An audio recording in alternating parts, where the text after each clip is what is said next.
This is the cheap adventure to Fuerteventura North. In my previous video I explored the south of the island, and now let's continue where that video left off and get on a bus along to the north of the island. And along I go to the capital, which is Puerto del Rosario. And this is the main bus station. When I say buses, they're actually coaches. And coaches are nowhere near as interesting as buses. So this public transport service on this island is not very good. But that's quite typical of Canary Islands. So then, now we go to the shopping centre. This shopping centre is really nice. Let's take a look around. This shopping centre has 3 travellators. I've never actually seen 3 travellators next to each other before like this. And in the supermarket, once again, all of the fruit and veg is being steamed. And along I go to the lift, which is a glass shaftless ThyssenKrupp lift. Let's ride it.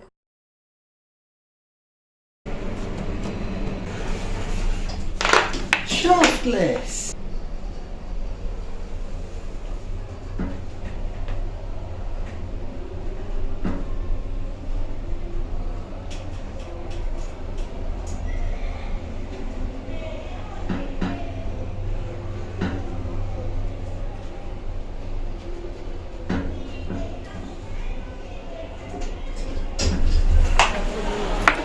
So then, down to the harbour, and this is what the harbour looks like at night time. And down at the coast there was a very interesting looking hotel, which was sadly closed. This was filmed just as we were coming out of the coronavirus period, and quite a lot of the hotels on this island had sadly closed down. So then, I now get on the bus and head further up north, up to Corralejo. Oh look! Surf training! My favourite shop! But I don't really need any surf training, but I do need some surf equipment. Oh, hold on, what's this? Oh yes, the ultimate bit of surf equipment. So then, the next day, and this is what the main high street looks like. And along to a shopping centre, which has 2 glass shaftless ThyssenKrupp lifts. These lifts are hydraulic. I'm not very sure if hydraulic's very good for a shaftless lift, as it is exposed to the elements. Also, notice that the decorative panelling around this shaftless lift has been done wrong. The whole point of a shaftless lift is that the end of the lift where the curved glass window is supposed to protrude the lift shaft, but when they've added this decorative panelling around the lift, they've made the decorative panelling too big, it comes too far forwards, meaning you lose that shaftless look to the lift.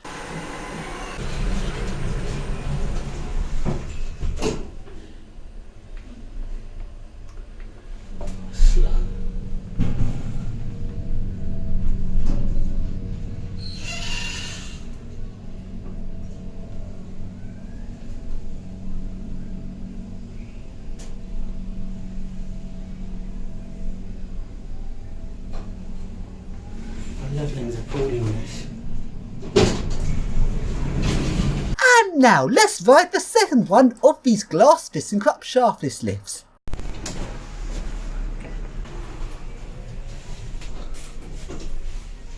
Ascensor bajando.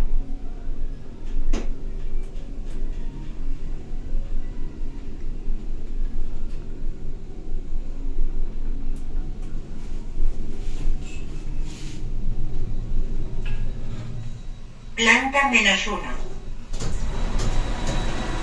And now, we now go along to the next shopping centre. This shopping centre looks like this. It's more like a shopping street setup. And this place has a viewing tower which has been styled to look like a clock tower. And it's got a glass shaftless Arona lift. Cierre de puertas. Doors closing.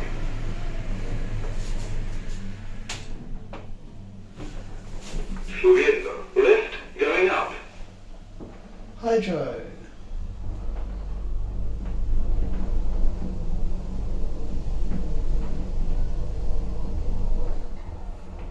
Primera planta. First floor. First floor? And here I am on the upper level of this lift, but we're nowhere near the top of the tower. This lift only went up 1 floor, it doesn't even go halfway up the tower. So to get up the tower, you have to take the stairs. So let's now go up the stairs and take a look at the top of this tower.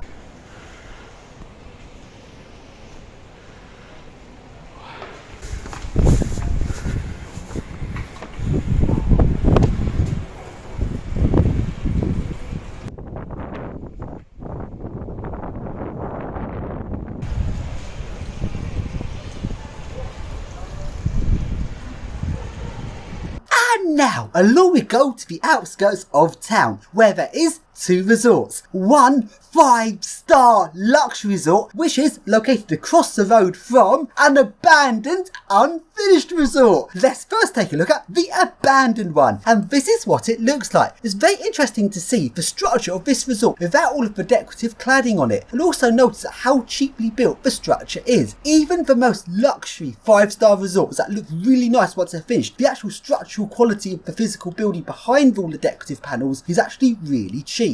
Seeing a resort in this state is very interesting. Let's take a look around, and let's take a look at the basement, which looks like this.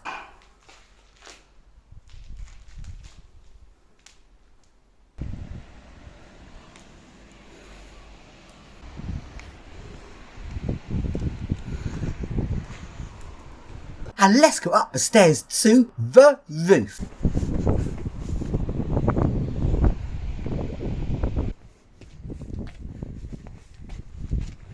And from the top of this abandoned unfinished resort, we can take a look at the luxury 5-star resort next door.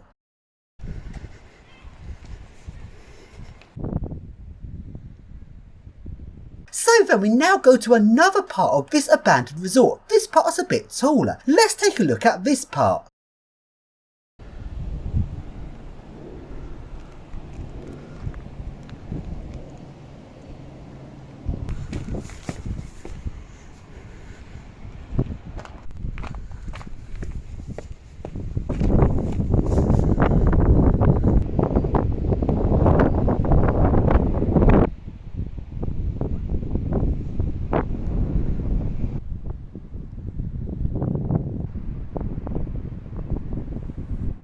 Now, let's leave this abandoned resort and go across the road to the luxury 5-star resort. I wonder what people think in this 5-star resort when they look out of their hotel room window to see the abandoned resort next door. It's quite bizarre. So then, let's explore this 5-star resort. This is what the swimming pool looks like. The swimming pool is probably the best bit of this resort as it looks really nice, although the water is still freezing cold. You would have thought if somewhere is 5-star and you're paying that amount of money to stay in this sort of place, they would have at least have heated the pool. And the lifts in this 5-star resort are Arona lifts. And considering this is an expensive, overpriced 5-star resort, I could have at least have gone for something a bit better than Arona. Like literally just a 2-star, even a 1-star place would have an Arona in this part of Canary Islands. Also, taking a look around this resort, apart from the pool which looks really nice, the rest of the place, while it looks nice, it doesn't really look any better than a 4-star resort, and even the occasional 3-star resort looks as good as this. So what do you really get for your money for a 5-star over a 4-star? And to be honest, I don't think there's that much difference.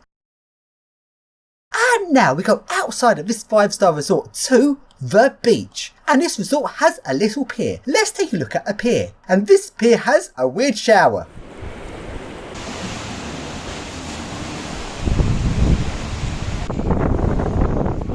And at the end of the pier, I decided to go for a swim. And swimming at the end of the pier is a good place to have a look at the structure of the pier. Let's take a look at it.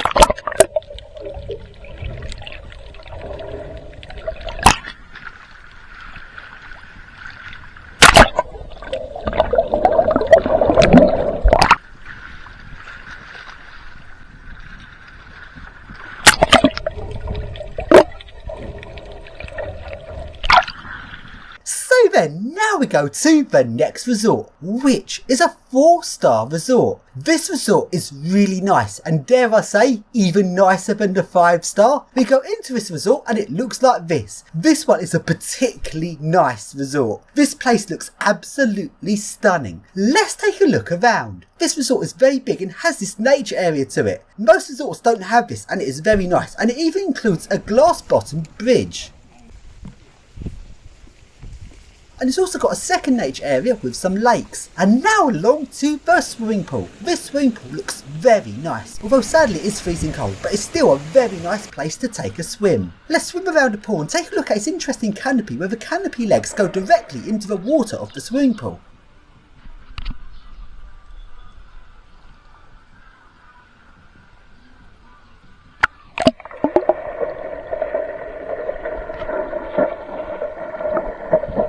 And let's take a look at the lift, which is a glass hydraulic Arona lift.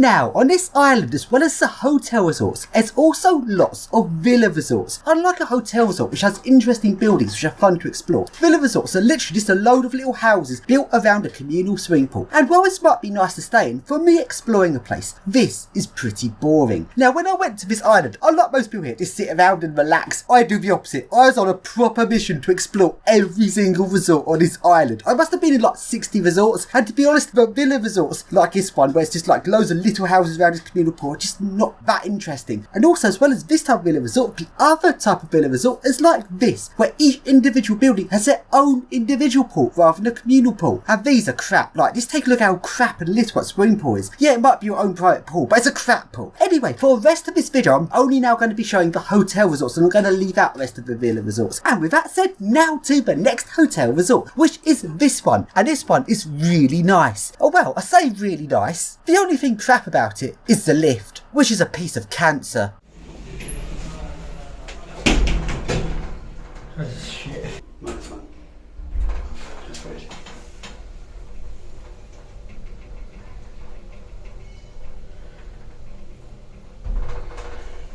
-1, 0 and 3, and I know it isn't a 3, it doesn't go that high.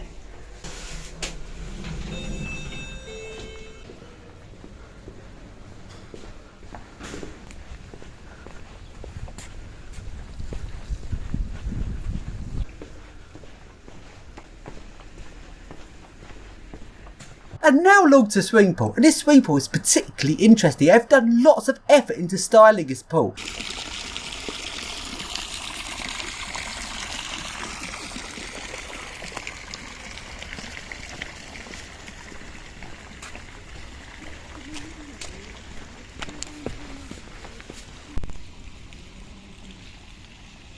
And now we go to the next resort. This one is also very nice. The lift in this one is a very cheap looking Otis lift.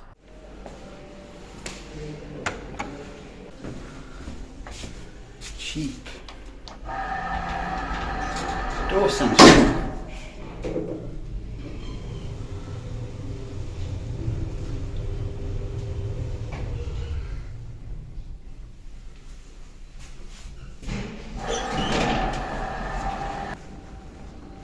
Oh, there's no shaftless lift. That's a shame. And as for a swimming pool, the swimming pool here is very nice.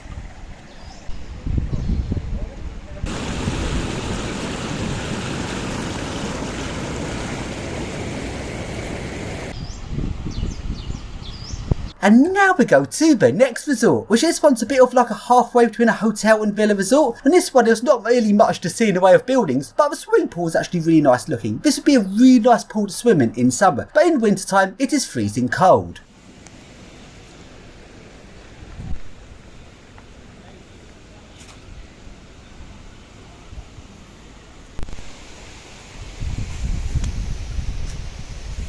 And now, what about the place where I stayed in? Well, let's take a look at that. And although the building here is a reasonable size, where I stayed in was an individual person's apartment, which they were renting out to holiday makers. This apartment is really nice. It was very cheap, and there's absolutely nothing I could really say was wrong with it, apart from the fact that it doesn't have a swimming pool. Let's take a look around this apartment. And this apartment is actually very big for the amount of money you pay. This is a shared apartment. There is a second room in this place where someone else would stay, but this room was not occupied when we were staying here, meaning we had the whole place to ourselves, which was very nice. And the lift here is a very cheap and nasty Otis hydraulic.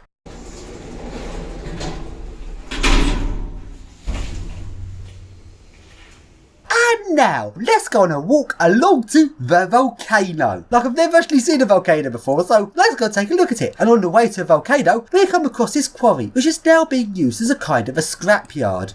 Oh, this is a bit of a dump in the middle of the desert, Frizzy. We've actually got some piers that are not used there. Here we have the crane. In order to climb a crane, let's see if we can climb it.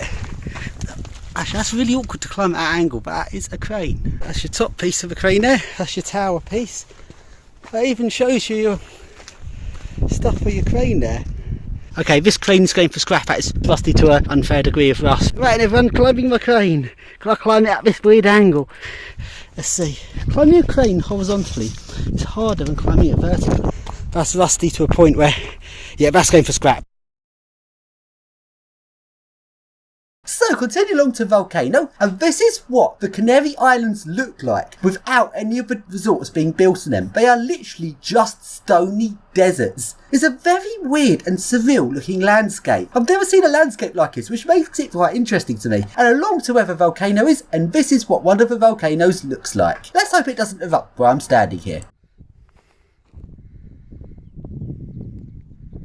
So in the rest of this video, I'm going to be showing various public transport on this trip. Now along to the ferry. This is the ferry which I took between Lanzarote to Fuerteventura. This ferry is not particularly fast, it went about 18 miles an hour. So let's now take a look around this ferry. This ferry was very interesting looking.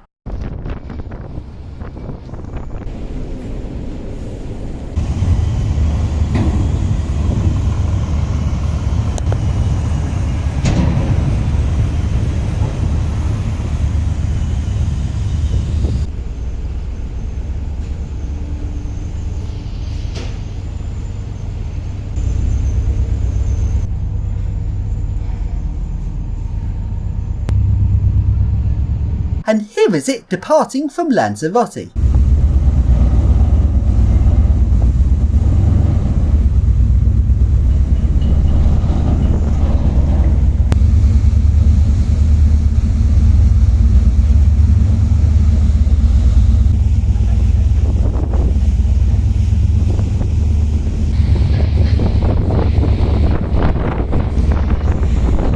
Now, the next bit of transport we're going to be taking a look at is one of the buses on Fuerteventura. Here is the sound of one accelerating.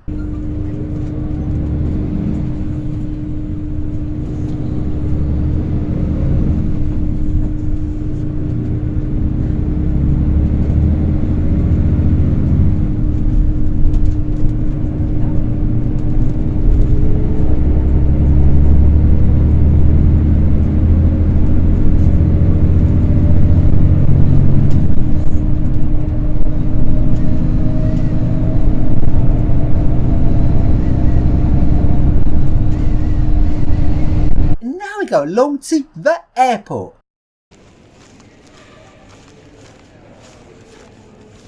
And now, I got on the aeroplane back home, which is the new Boeing 737 MAX. And this is the first time I've ever been on this new plane. So let's do a review of it. Now, whatever I say in this review about this plane is going to be overshadowed by the two tragedies that have happened to this model of plane. That's not on Ryanair, that was on different airlines. The airlines which were early adopters of the new aircraft suffered two fatal crashes. So, now I've got to see this airplane in real life. It is very obvious what the problem is. The engines on this new plane are bigger. This is a completely improved, redesigned engine which is very fuel efficient. It's greatly cut the fuel consumption and emissions produced by this airplane. So good for the airline and good for the environment. But because the engine's bigger, it was too close to the ground. So they had to raise the engine further than what I would do on a normal aeroplane engine. And because the wing is in the way, they had to bring the engine forward to then raise the engine up in front of the wing. Because the engine was in a new position on the aeroplane, this changed the dynamics of the plane, and this made the airplane have a tendency to bring the nose more upwards than on the old model of 737. Now, the problem with this is that Boeing then added software to make the new 737 MAX feel like the old 737, and the reason for this, so they could have the selling point that pilots that could fly the old 737 could simply get into the new 737 MAX and fly it with no training.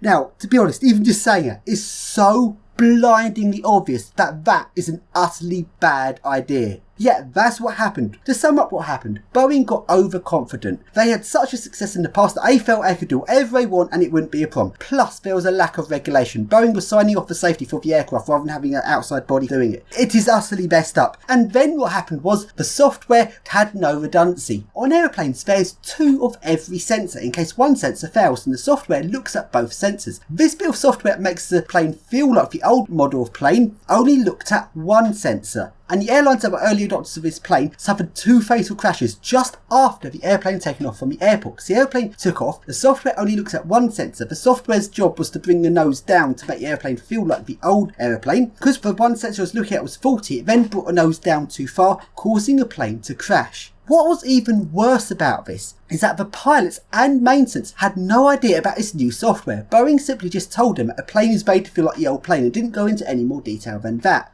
On one of the planes that crashed, on the flight before the flight where it crashed, the pilots could not stop the software from bringing the plane down. They had no way to override this software, and going through their checklists, the only way to stop it was to pull out the fuse that controlled the actuators that controls the plane's movement, meaning the pilots had to disable some of their control and movement over the plane simply to stop his software from forcing the plane to crash. The pilots then emergency landed this plane went off for maintenance, but maintenance didn't even know there was a problem, as they didn't even know about his software. Then later on the plane was then put back into service, the exact same thing happened again, but on this time the pilots did not manage to look through their checklist fast enough and the plane crashed. Like, how the fuck did this bit of software even get through quality control? I'm lost for words. Anyway, after that, this made such news headlines. Boeing were completely in the spotlight, and the whole thing was completely checked over by authorities, and everything was found out what was wrong about this aircraft. So for all of the people out there who are scared to fly on this airplane because of the 2 crashes, these crashes are in the past. It's had such news headlines at literally every little detail of this design of airplanes being looked through, and the whole thing's been fixed. The software can now be overridden by the pilots, plus all of the pilots now know about his software, plus now Boeing's had to admit